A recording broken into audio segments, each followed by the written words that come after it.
எந்த காலகட்டத்திலும் நீங்கள் மனம் தளர்ந்து விடக்கூடாது.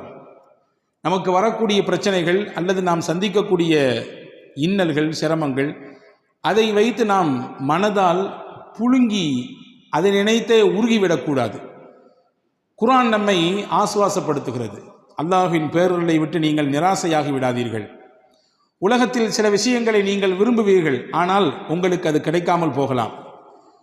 உலகத்தில் சில விஷயங்கள் வேண்டாம் என்று நீங்கள் வெறுப்பீர்கள், ஆனால் அதுதான் உங்களுக்கு கிடைக்கும். நீங்கள் நினைக்க வேண்டாம், நம்ம நினைச்சதுலாம் கிடைக்கலையே, நம்ம எது வேண்டாம்னு நினைச்சோமோ அதுவெல்லாம் கிடைக்குது அப்படின்னு நினைக்காதீங்க. அல்லாஹ் நம்முடைய நெற்றி பொட்டில் அடித்தால் போன்று சொல்கிறான், வல்லாஹு யஅலம் வ அன்தும் லா தஅலமூன். அல்லாஹ்வுக்கு தெரியும், படைத்தவன் அவன், உங்களுக்கு தெரியாது என்கிறான். எனவே நீங்கள் விரும்புவது உங்களுக்கு கேடாக விரையும், நீங்கள் வெறுப்பது உங்களுக்கு நன்மையாக கிடைக்கும். எனவே அல்லாஹ்வுக்கு தெரியும், உங்களுக்கு தெரியாது என்று அல்லாஹ் இந்த ஒற்றை வார்த்தையில் தன்னுடைய அற்புதமான வரிகளை முடித்துக் கொள்கிறான். நபிகள் பெருமானார் ஸல்லல்லாஹு அலைஹி வஸல்லம் உடைய வாழ்க்கையிலே இதற்கு எக்கச்சக்கமான உதாரணங்களை நம்மால் பார்க்க முடிகிறது. அன்பு பெருமக்களே, ஹஜ்ரத் சையதுனா தாவூத் அலைஹிஸ்ஸலாம் காலத்தில் நடந்த ஒரு நிகழ்ச்சியை நான் உங்களுக்கு தெரியப்படுத்துகிறேன். தாவூத் அலைஹிஸ்ஸலாம் இடத்திலே ஒரு பெண்மணி வந்தார்கள். வந்த பெண்மணி சொன்னாங்க, ரப்புக வாலிமுன் அம் ஆதிலுன். அஸ்ஸலாமு அலைக்கும். அல்லாவின் அடியார்களே, உங்களுடைய உம்ரா பயணத்தை மிக சிறந்த முறையில் அமைத்து தருகிறோம். எங்களுடைய 10 வருட அனுபவமுள்ள அல் கிஃபாரி ஹஜ் அண்ட் உம்ரா சர்வீஸ் நிறுவனத்தின் மூலமாக உம்ரா பயணத்திற்கு தேவையான அனைத்தையும் செய்து தருகிறோம். நபி தாவூத் அவர்களே, நீங்கள் இறைவனின் தூதர். உங்களுடைய ரப்பு அநியாயக்காரனா அல்லது நீதமானா? கேட்குற கேள்வி வித்தியாசமாக இருக்குல்ல. உங்களுடைய ரப்பு அநியாயக்காரனா இல்லது நீதம் செலுத்தக்கூடியவனா? என்னமா கேட்குற கேள்வி? நிச்சயமாக படைத்தவன் நீதத்திற்குரியவனாகத்தான் இருப்பான். எப்படி அவன் அநியாயக்காரனாக மாறுவான்? உன் கதை என்ன? ஏன் இப்படி உன்னை இந்த கேள்வியை கேட்க வைத்தது என்ன விஷயம்னு கேட்டாங்க. அந்த பெண்மணி சொன்னார்கள், நான் ஒரு கணவனை இழந்த பெண். என்னுடைய கணவன் வஃபாத் ஆகிவிட்டார், இறந்து விட்டார். நான் ஒரு விதவை பெண். மட்டுமல்ல, யத்தீமான 3 பெண் பிள்ளைகளுக்கு தாய். நான் 3 பெண் பிள்ளைகள் நான் தான் பராமரிச்சுட்டு இருக்கிறேன்.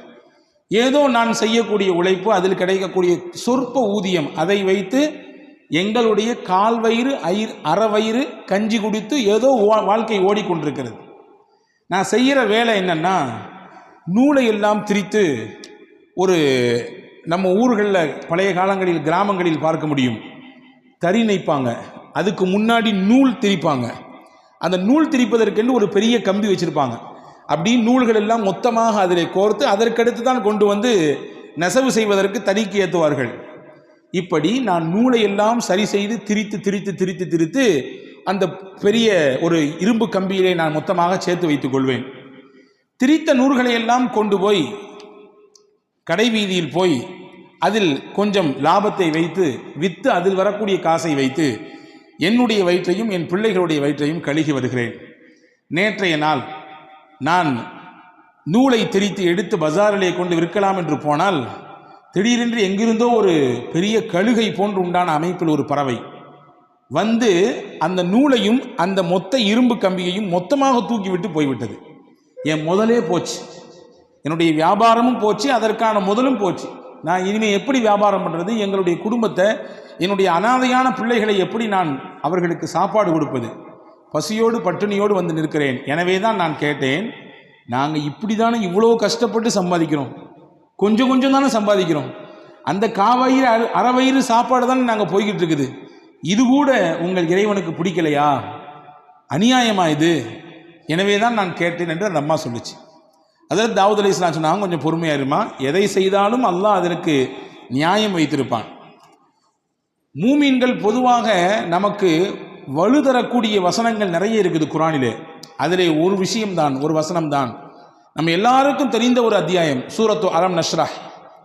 அந்த அலம் நஷ்ரஹிலே அல்லாஹு தஆலா, நீங்கள் கவனித்து பார்த்திருப்பீர்கள், ஒரு விஷயத்தை 2 தடவை மடக்கி மடக்கி சொல்கிறான். பார்த்துருக்கீங்களா? இன்ன மஅல் உஸ்ரி யுஸ்ரன், இன்ன மஅல் உஸ்ரி யுஸ்ரா. ஒரே கருத்து தான், ஒரே வார்த்தை தான், அல்லாஹ் 2 தடவை சொல்கிறான். திருக்குர்ஆனில் 6200 சொச்சம் வசனங்கள் இருக்கிறது. ஒரு சில அறிவிப்புகளிலே கூடுதல் குறைவு. ஆனால் எந்த வசனமும் தேவையற்றது, இது அதிகப்படி, இது இந்த இடத்துல சொல்லாமல் தான் நல்லா இருக்கும் அப்படின்னு எதையும் சொல்ல முடியாது. திருக்குரானின் ஒவ்வொரு எழுத்தும் ஒவ்வொரு வசனங்களும் அர்த்தம் உள்ளது, வீணானது இல்லை. அப்படி என்றால் ஏன் ஒரு வசனத்தை அல்லாஹ் 2 தடவை சொல்ல வேண்டும்? ஒரே கருத்தை ஏன் 2 தடவை மடக்கி சொல்ல வேண்டும் என்றால், அறிஞர்கள் சொல்கிறார்கள், உங்களுக்கு அல்லாஹ் ஒரு கஷ்டம் கொடுத்தால் 2 சந்தோஷம் தருவான்.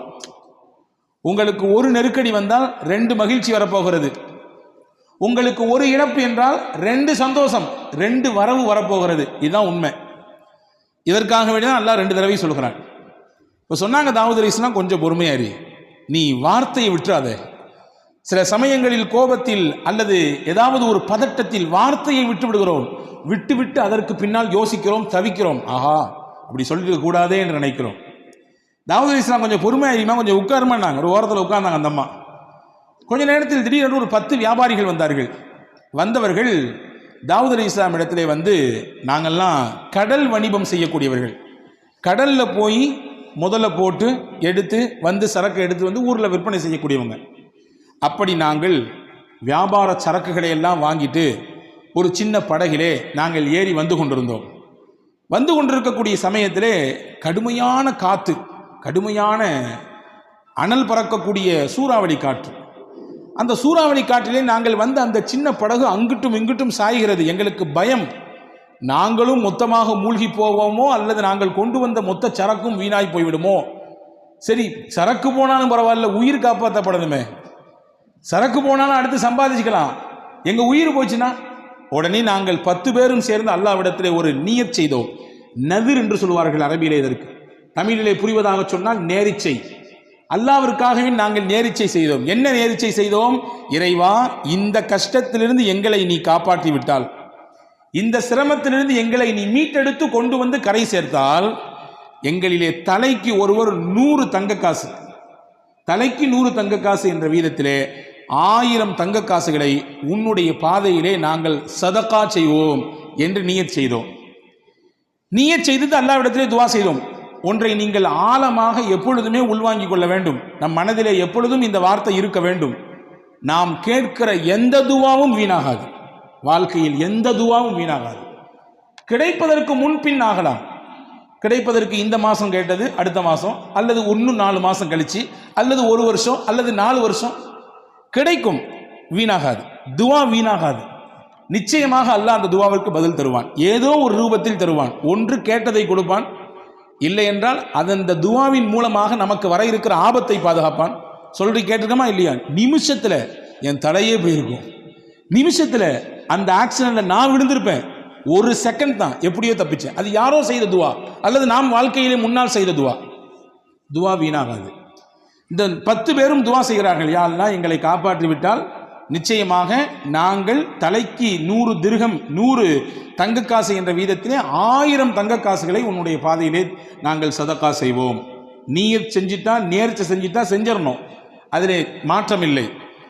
கிடைச்ச பின்னாடி கொஞ்சம் கம்மியாக கொடுக்கறது அல்லது கொஞ்சம் தாமதிக்கிறது அல்லது அது தவணையில் போடுறது, இதுவெல்லாம் தப்பு. நேர்ச்சை என்று செய்துவிட்டால் உடனடியாக அதை நிறைவேற்றி விட வேண்டும். இது மார்க்கம் சொல்லக்கூடிய ஒரு சட்டம். இப்படி துவா செய்துவிட்டு கொஞ்ச நேரத்தில் பார்த்தோம், எங்கிருந்தோ ஒரு பெரிய பறவை வந்தது. அந்த பறவையினுடைய அழகிலே ஒரு பெரிய இரும்பு கம்பி வைத்திருந்தது. அந்த கம்பி நிறைய நூட்கள் சுத்தப்பட்டிருந்தது. கரெக்டாக நாங்கள் இருந்த அந்த கப்பலில், அந்த சின்ன படகிலே கொண்டு அது போட்டுவிட்டு போயிடுச்சு. எங்களுக்கு கிடைச்சது பெரிய பாக்கியமாக இருந்துச்சு. ஏன்னா நாங்கள் பயணித்தது ஒரு சின்ன படகு. அந்த படகிலே நங்கூரம் கூட இடுவதற்கு எங்களிடத்தில் எதுவும் இல்லை. அதை கொண்டு நாங்கள் கடலிலே நங்கூரமிட்டோம். அங்கும் இங்கும் ஆடிக்கொண்டிருந்த எங்களுடைய படகு ஆட்டமில்லாமல் நிசப்தமானது. எங்களை அல்லாஹ் பாதுகாத்தான். இதோ நாங்கள் கரை வந்து விட்டோம். இப்பொழுது நாங்கள் செய்த நேரிச்சையை நிறைவேற்ற வந்திருக்கிறோம். இந்தாங்க நபியே தாவூத் அலைஹிஸ்ஸலாமே, 1000 தங்க காசுகள் யாருக்கு தேவைப்படுகிறதோ அதை நீங்கள் செய்யுங்கள், கொடுத்து விடுங்கள் என்று சொல்லிவிட்டு கப்பு சிப்புன்னு போயிட்டாங்க அந்த 10 வியாபாரிகளும். சிரித்து கொண்டே தாவூத் அலைஹிஸ்ஸலாம் அந்த பெண்ணை கூப்பிட்டாங்க, வான்னு கூப்பிட்டாங்க. நீ தானே கொஞ்ச நேரத்துக்கு முன்னாடி வந்து அரப்புக்க வாலிமுன் அம் ஆதிலுன், உங்களுடைய ரப்பு அநியாயக்காரனா நீதவானா என்று நீங்கள் தானே கேட்டீர்கள். ஆமா, நான் தான் கேட்டேன்.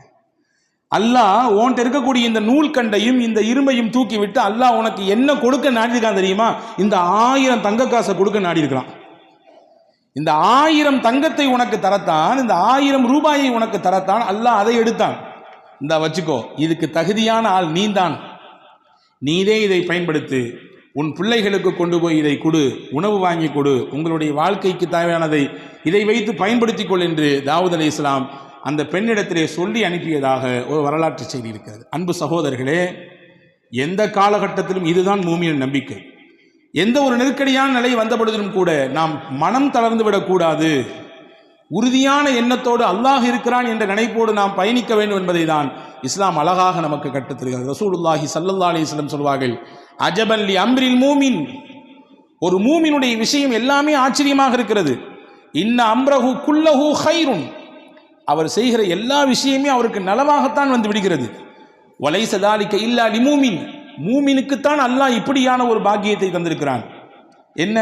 இன் அசாபத்துஹு சர்ராஉ ஃபஷக்கர ஃபகான கைரன் லா, அந்த மனிதனுக்கு ஏதாவது ஒரு சந்தோஷமான நிகழ்ச்சி நடந்தால், மகிழ்ச்சிகரமான செய்தி நடந்தால் அல்லாஹ் அவருக்கு சுக்ரியா செய்கிறார், நன்றி செலுத்துகிறார். யா அல்லாஹ், நான் நினைத்ததை போன்று என்னுடைய வியாபாரம் போய் கொண்டிருக்கிறது, லாபகரமான நிலை, நல்ல ஒரு முன்னேற்றம், நான் நினைத்தது போன்று உண்டான குடும்ப அமைப்பு, நான் நினைத்ததை போன்று உண்டான என்னுடைய பிள்ளைகளுடைய எதிர்கால திட்டமிடல் எல்லாம் சிறப்பாக போயிட்டு இருக்கு. யா அல்லாஹ், உனக்கே எல்லா புகழும், நன்றி. அல்லாஹ்வின் தூதர் சொன்னார்கள், ஃபகான கைரன் லா, அவருக்கு சந்தோஷம், உடனே நன்றி செலுத்தினார், அல்லாஹ் அவருக்கு அதை நன்மையாக மாற்றுகிறான். வைன் அஸாபத்துஹு லர்ரா, அவருக்கு ஏதாவது ஒரு தீங்கு ஏற்பட்டு விட்டால், கவலை ஏற்பட்டு விட்டால், மனதால் ஏதாவது துவண்டு விடக்கூடிய விஷயங்கள் நடந்து விட்டால், ஃபஸபர, அதிலே பொறுமையாக இருக்கிறார், எல்லாம் அல்லாஹ்வுடைய நாட்டம் என்று பொறுமை காக்கிறார்.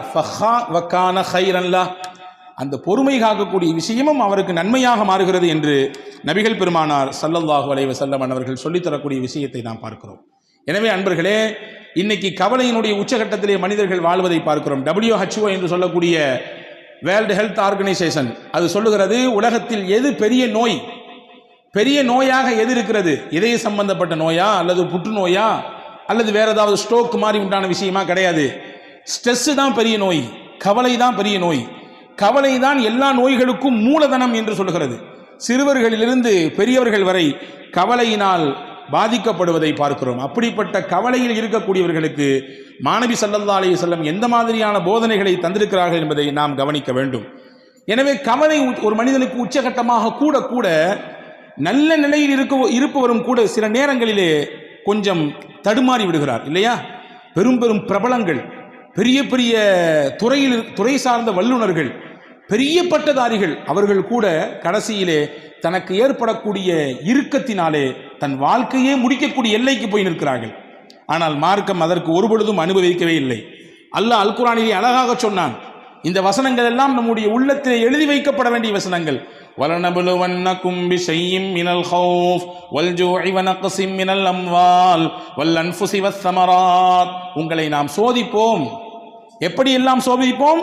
மினல் ஹௌஃப், பயத்தை தருவோம், வல்ஜூ, பசியை கொடுப்போம், வனக்ஸிம் மினல் அம்வால், உங்களுடைய பொருளாதாரத்தில் இழப்பை ஏற்படுத்துவோம், வல் அன்ஃபுஸ், உங்களோடே சுத்தி வந்தவர்கள், உங்கள் உறவுக்காரர்கள், உங்களுடைய நண்பர்கள், உங்களுக்கு அறிமுகமானவர்கள், சொல்லப்போனால் உங்களுடைய ரைட் ஹேண்ட்னு சொல்ற அளவுக்கு, உங்களுடைய வலதுகை என்று சொல்லும் அளவிற்கு இருப்பவர்கள் பொசுக்குன்னு இறந்துடுவாங்க, திடீர்னு இறந்து போயிடுவாங்க. இதுவெல்லாம் சோதனையின் ரூபங்கள்.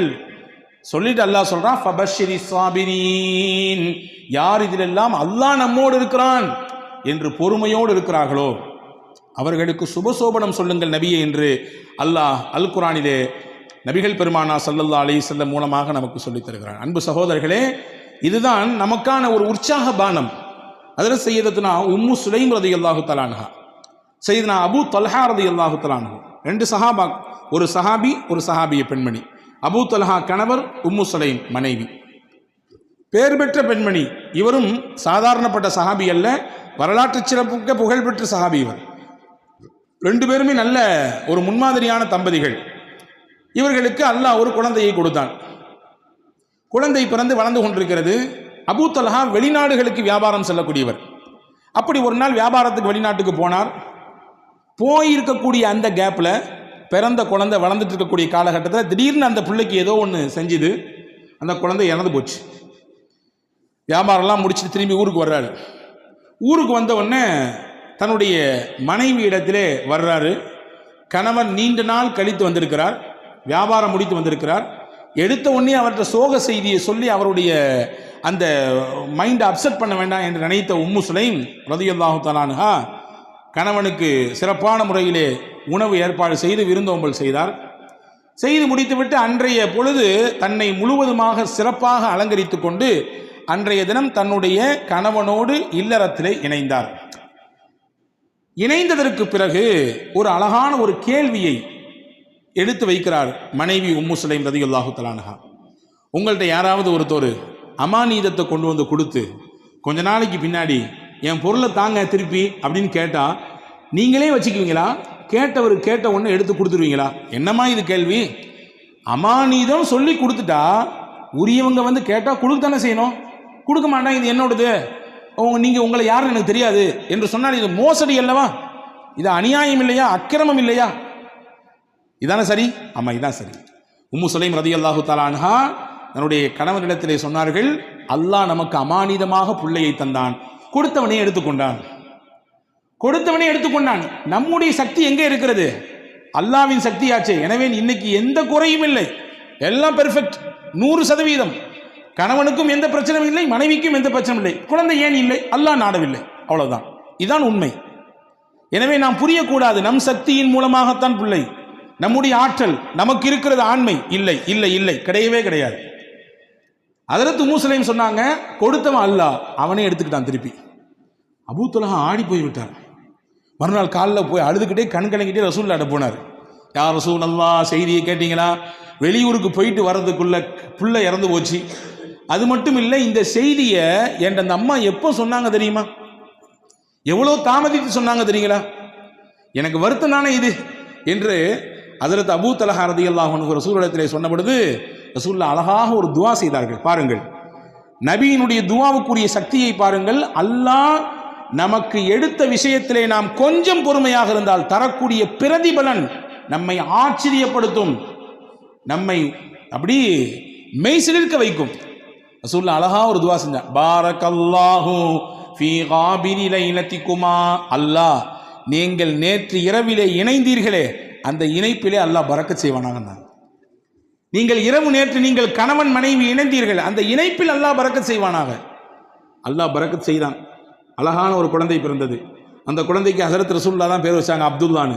வரலாற்று எழுதுகிறார்கள், அந்த அப்துல்லாவுக்கு பிறந்த எல்லா பிள்ளைகளுமே சீதேவியாக வாழ்ந்தாங்க.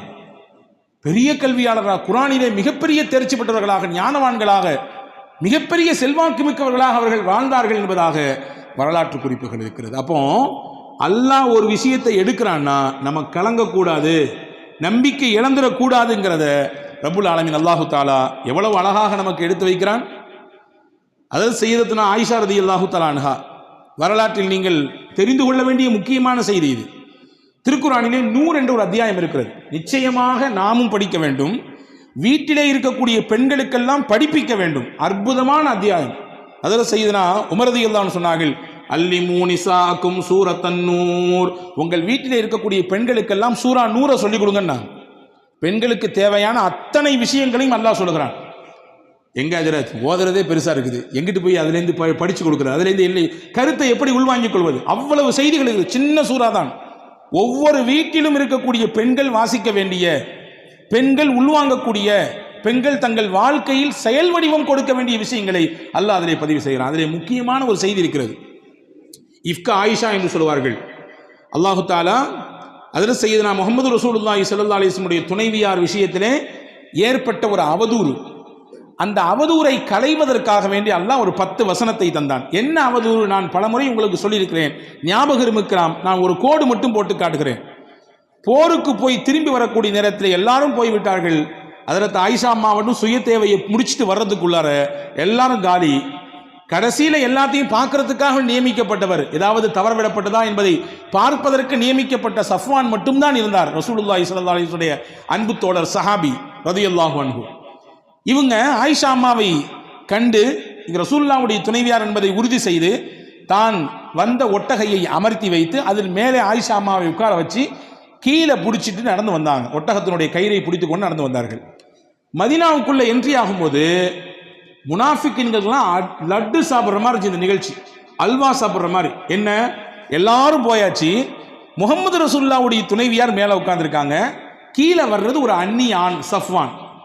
இதை அப்படி முடிச்சு போட்டு, பொதுவாகவே தானே இயல்பு தானே, நல்ல விஷயம் ஸ்லோவாக போகும், அதே கெட்ட விஷயம் அப்படி தாறுமாறா பரவும் இல்லையா, தீயா பரவும்.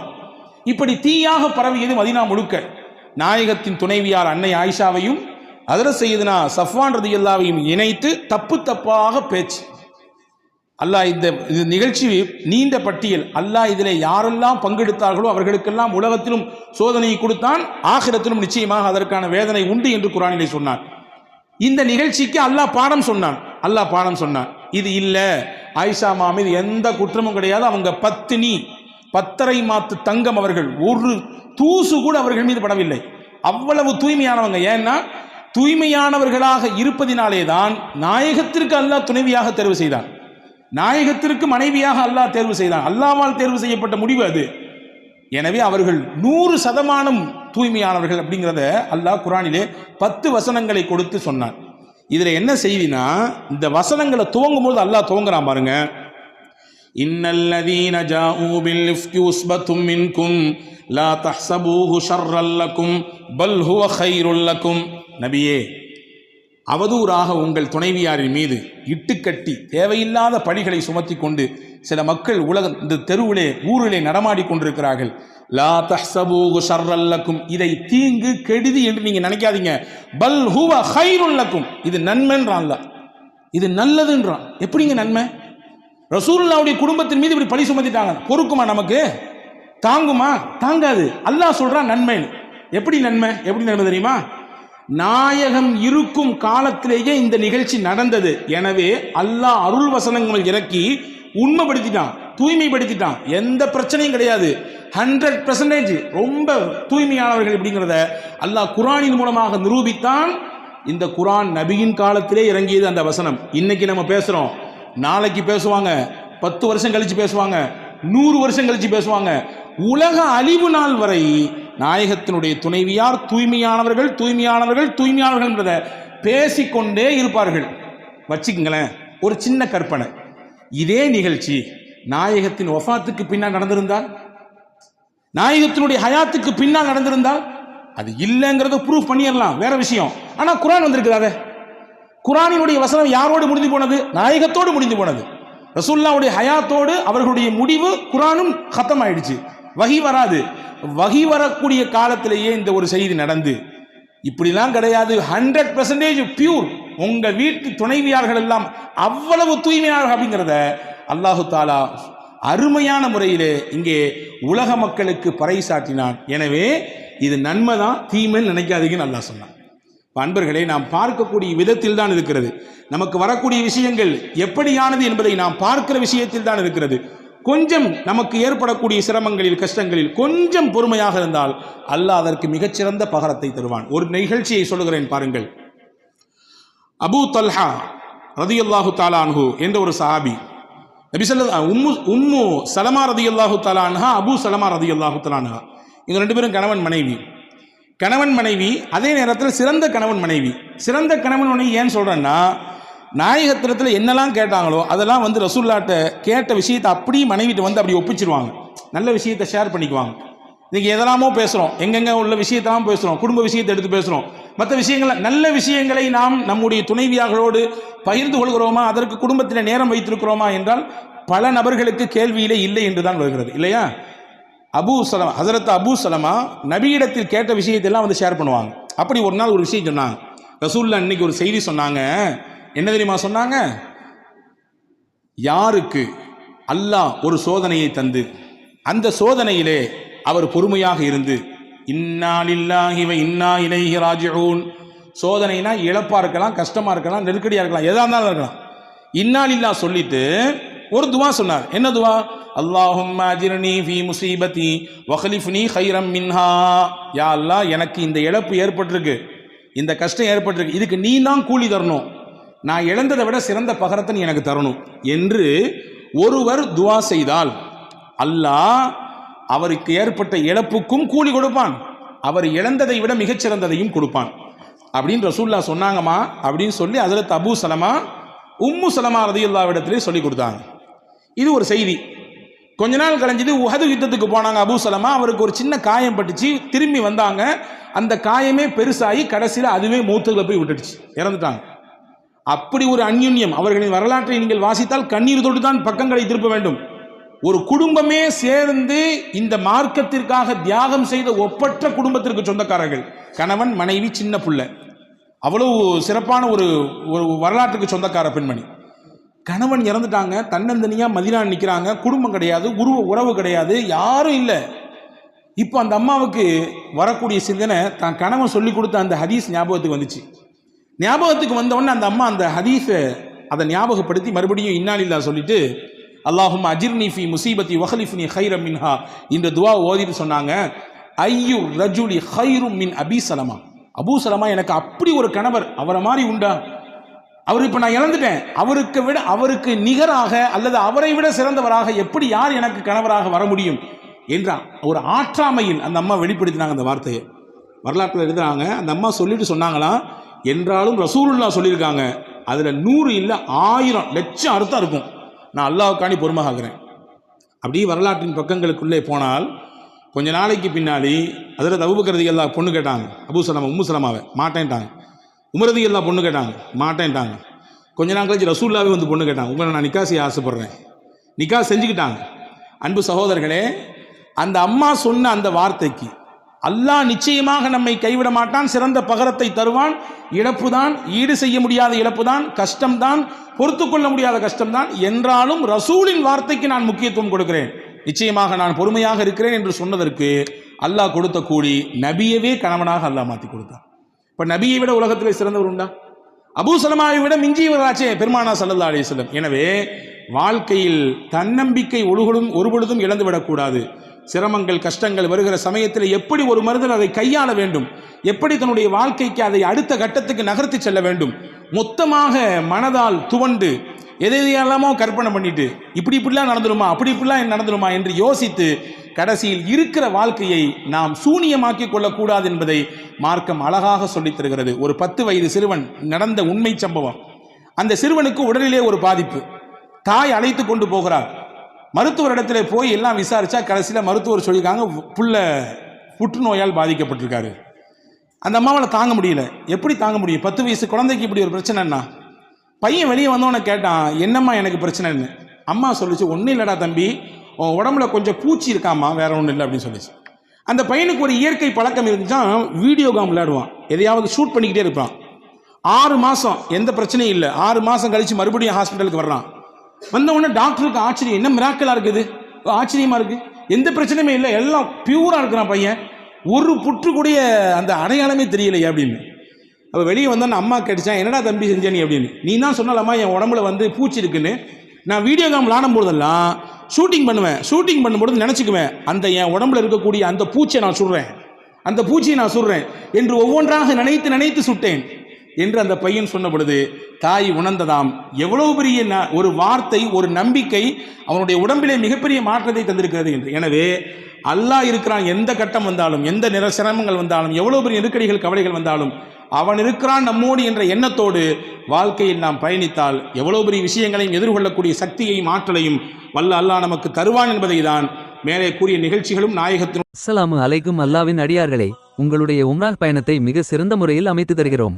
எங்களுடைய 10 வருட அனுபவமுள்ள அல் கிஃபாரி ஹஜ் அண்ட் உம்ரா சர்வீஸ் நிறுவனத்தின் மூலமாக உம்ரா பயணத்திற்கு தேவையான அனைத்தையும் செய்து தருகிறோம். இன்ஷா அல்லாஹ் ஒவ்வொரு மாதத்திலும் நார்மல் உம்ரா பேக்கேஜ் 75,000 ரூபாய்க்கும், 40 நாட்கள் உம்ரா பேக்கேஜ் 1,70,000 ரூபாய்க்கும், டிசம்பர் ஹாலிடே உம்ரா பேக்கேஜ் 85,000 ரூபாய்க்கும், வருகிற 2026 ஹில்டன் ஹஜ் பேக்கேஜ் 5,70,000 ரூபாய்க்கும் கொடுக்கிறோம். நாங்கள் ஹஜ் பேக்கேஜ் முன்பதிவு செய்பவர்களுக்கு உம்ரா பேக்கேஜில் 50 விழுக்காடு டிஸ்கவுண்டையும், 4 பேர் உம்ரா செல்பவர்களுக்கு ஒரு நபருக்கு 50 விழுக்காடு டிஸ்கவுண்டையும் தருகிறோம். அனுபவம் வாய்ந்த உம்ரா கையேடு, மிக சிறந்த ஹோட்டல் வசதிகள், தரமான இந்திய உணவு வகைகள், 24 மணி நேரமும் அனைத்து உதவிகளும் செய்து தருகிறோம். மேலும் விவரங்களுக்கு எங்களை தொடர்பு கொள்ளுங்கள். 8939304054. அல் கிஃபாரி ஹஜ் அண்ட் உம்ரா சர்வீஸ்.